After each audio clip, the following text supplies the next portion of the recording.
I didn't yell when my daughter-in-law told me to pay the bill and leave if I couldn't handle her mother's insults. I just did exactly what she suggested. My name is Hannah Wells. I am 64 years old, a widow of 5 years, and I stopped accepting disrespect a long time ago. The evening started as a supposed treat.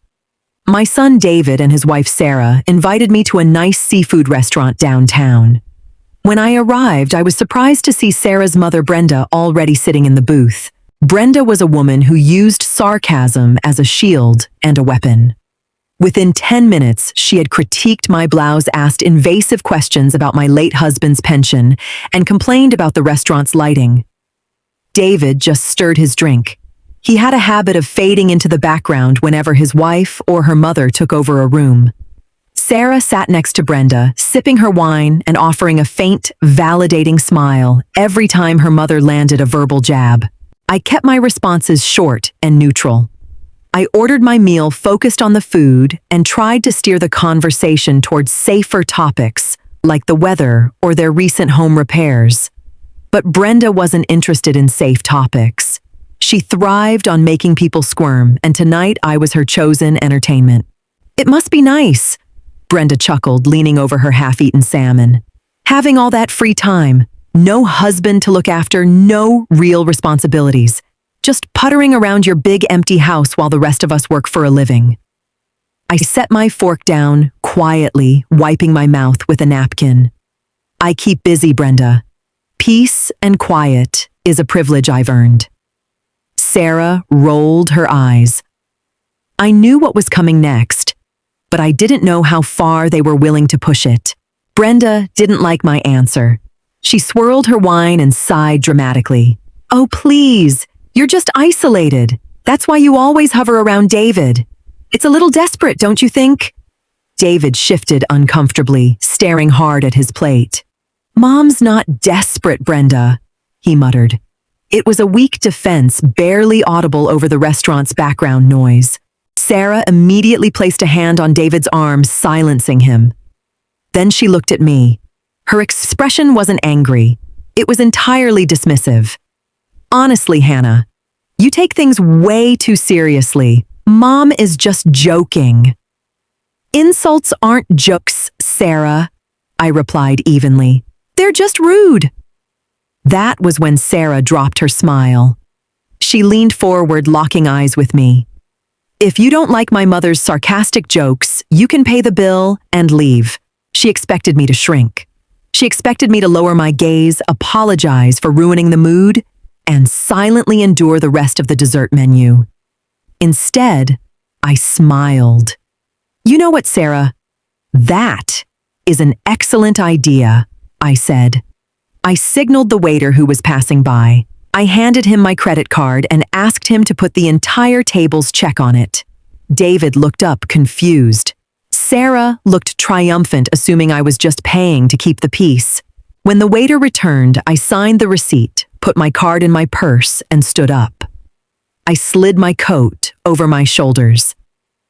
"Thanks for dinner, Mom," David said tentatively. "You're welcome," I answered. "By the way, I'm driving myself home. Since you two rode with me, you'll need to figure out an Uber." I didn't wait for their reaction. I just walked out into the cool evening air. I had left them at the table, but my next move would leave them entirely on their own. My phone rang at 8 o'clock the next morning. I was sitting on my porch, enjoying a cup of black coffee and watching the neighborhood wake up. The screen displayed David's name. I let it ring 3 times before I picked up. "Mom!" David started, his voice thick with frustration. "What was that last night? You completely embarrassed us. An Uber cost me $40 and Sarah is furious." I took a slow sip of my coffee. "Good morning, David. I'm doing fine. Thank you for asking." He groaned. "Come on, Mom. You know she didn't mean you should literally abandon us there. You blew it out of proportion." "I did exactly what she suggested," I stated. "She told me to pay and leave. I did both. I'm not sure why she's upset when I followed her instructions." "You can't just act like that," he argued. You need to apologize to her. And to Brenda. They think you had a tantrum. I didn't raise my voice once, I pointed out. I paid for a very expensive meal and excused myself from a situation where I was being disrespected. There will be no apology, David. Mom Sarah said she doesn't want you coming over until you say sorry. I smiled, though he couldn't see it. That works perfectly for me. Enjoy your weekend, David. I hung up before he could respond. I didn't cry. I didn't sit there agonizing over whether I was a bad mother. Instead, I walked back inside and opened my laptop. If Sarah wanted space, she was going to get it. And if they wanted to act like independent adults who didn't need me, it was time their finances reflected that reality. For years, I had kept a few things running quietly in the background for David. When he was in college, I added him to my family cell phone plan. When he married Sarah, she got added too. I also paid for their auto insurance policy, a habit born from when David was an intern and barely making rent. It was a few $100s a month. It had never bothered me, but the disrespect certainly did. Why should I fund the lifestyle of people who viewed me as a punchline? I logged into my mobile carrier's portal.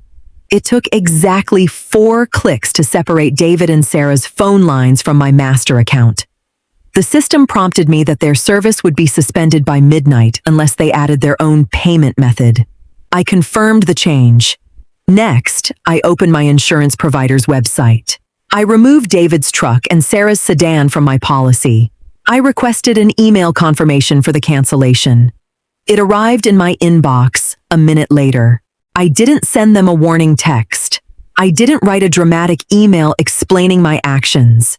If they were old enough to dictate who was allowed to be respected at a dinner table, they were old enough to pay their own bills. I spent the rest of this day gardening.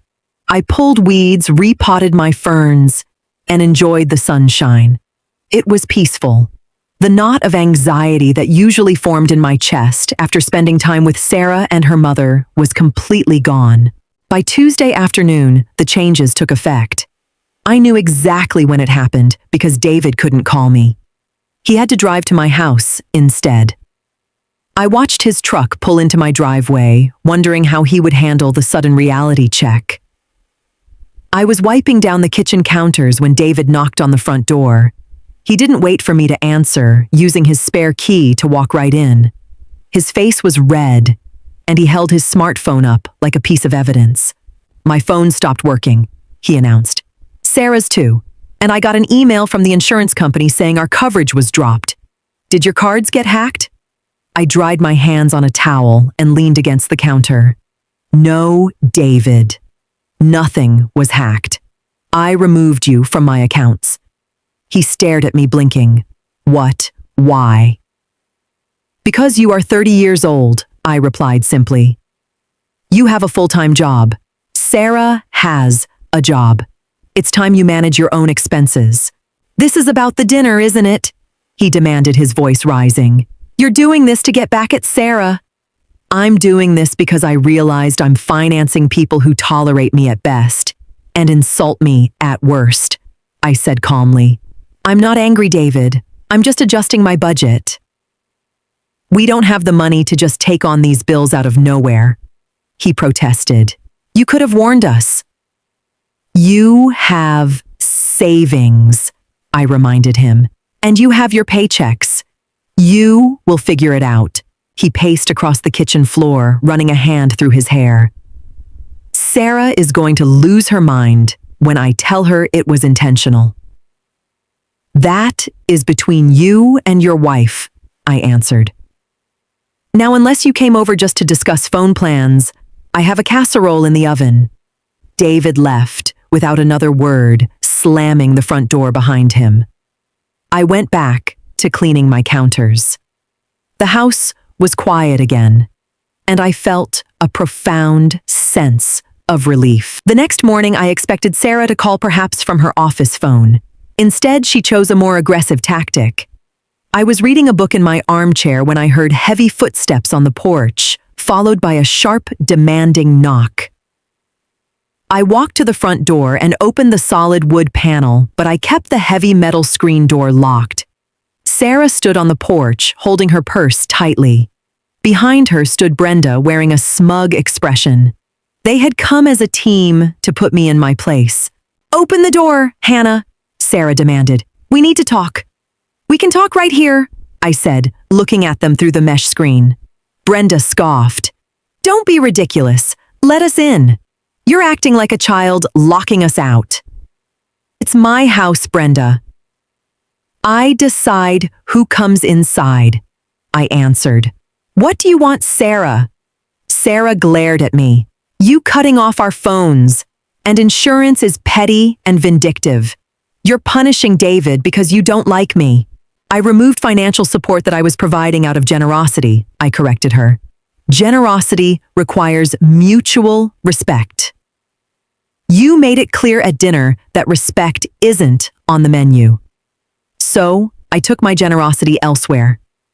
"You're tearing this family apart over a joke," Sarah insisted. "No," I replied smoothly. "I am setting a boundary.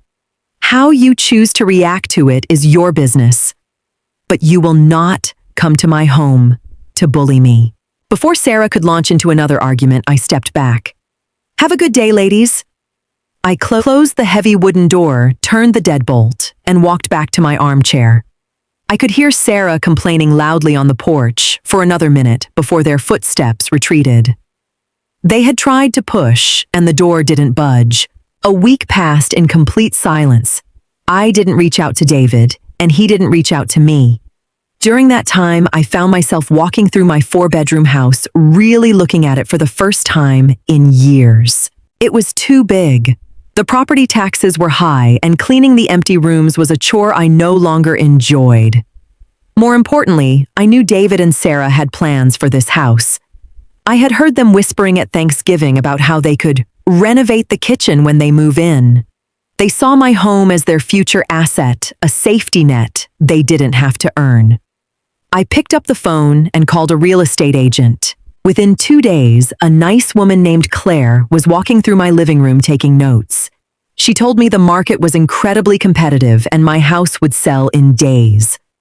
I signed the listing agreement that same afternoon. I spent the weekend packing up the guest rooms. I focused entirely on David's old belongings, his high school yearbooks, his baseball trophies, boxes of comic books he had left in my attic for a decade. I stacked them neatly in the garage. I didn't need to consult my son about selling my property. The deed was in my name alone. The equity belonged to me. I started looking at smaller properties, online condos closer to the city places, with a garden but no grass to mow. I felt lighter with every box I taped shut. I was dismantling the safety net they took for granted, not out of spite, but out of self-preservation.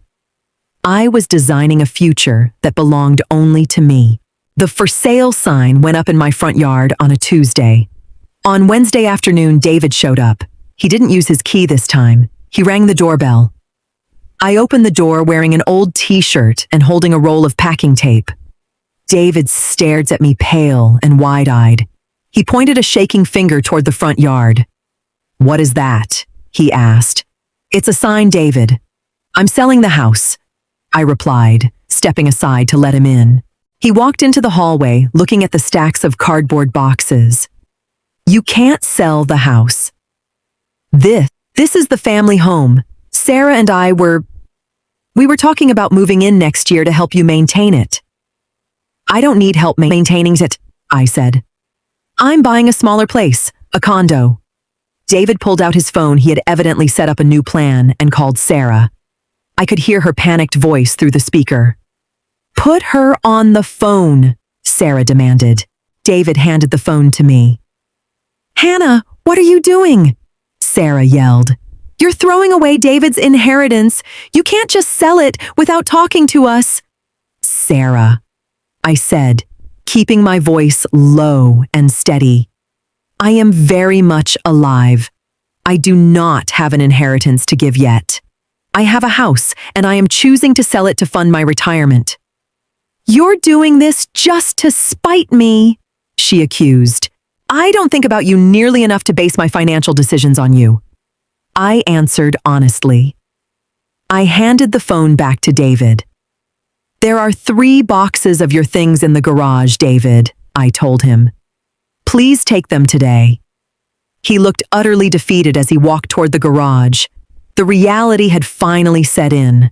The house sold in 4 days to a lovely young couple. A month later, moving day arrived. I had hired professional movers to transport my furniture to the new condo. I was standing in the empty driveway holding a final box of cleaning supplies when David's truck pulled up. Sarah was in the passenger seat. They got out and stood on the sidewalk looking at the empty house. Sarah's face was tight with resentment. She realized the financial cushion she had been banking on was completely gone. There would be no free house. There would be no more paid bills. I can't believe you actually did it, Sarah muttered, crossing her arms.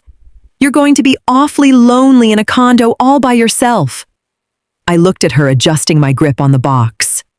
I would rather be lonely in my own space than surrounded by people who treat me poorly in my own home. David rubbed the back of his neck, looking ashamed. Do you need help with anything, Mom? No, the movers handled it all, I said. I reached into my pocket and pulled out a small envelope. I handed it to David. This is my new address. You are welcome to visit me, David, but you must call first. I looked directly at Sarah. And Brenda is never welcome. Sarah opened her mouth to argue, but David put a hand up. Stop, Sarah. Just stop, he told his wife. It was the first time I had ever heard him shut her down. I walked to my car, put the box in the trunk, and got into the driver's seat. I backed out of the driveway, gave them a polite wave, and drove down the street. I didn't look in the rearview mirror once. My new condo was beautiful. It had large windows, a modern kitchen, and a small private patio where I grew herbs and tomatoes in terracotta pots. There were only 2 bedrooms, one for me and one that I turned into a reading room. There was no spare bed for ungrateful guests. It took a few months for the dust to settle. Sarah tried to send a passive-aggressive holiday card, which I promptly recycled. I didn't block her number, but I never initiated contact. David came to visit me on a Sunday afternoon in late spring. He came alone. He brought a box of my favorite pastries and sat with me on the patio. He looked tired, but older, somehow, more grounded. It's nice here, Mom, he said quietly, looking at my tomato plants. It is, I agreed, pouring him a cup of coffee. Sarah and I have been arguing a lot, he admitted. Since the house sold, since we had to start paying our own way entirely, it's been hard. Being an adult usually is, I replied gently. I didn't gloat and I didn't offer to pay his bills. I just listened. He stayed for an hour. When he got up to leave, he hugged me tightly. I'm sorry about everything, Mom. I really am. I know, David. The door is always open for you, I told him, and I meant it. After he left, I washed the coffee cups and watered my plants. I had lost a big house, but I had gained my peace of mind. I had drawn a line in the sand, and standing on my side of it felt entirely like freedom. Looking back, the biggest lesson I learned wasn't about money or real estate. It was about self-worth. For a long time, I thought keeping the peace meant swallowing my pride and ignoring the subtle jabs. But I realized that true peace doesn't come from tolerating disrespect. It comes from knowing your own boundaries and having the courage to act on them. You don't always need to yell, argue, or explain yourself to people who are committed to misunderstanding you.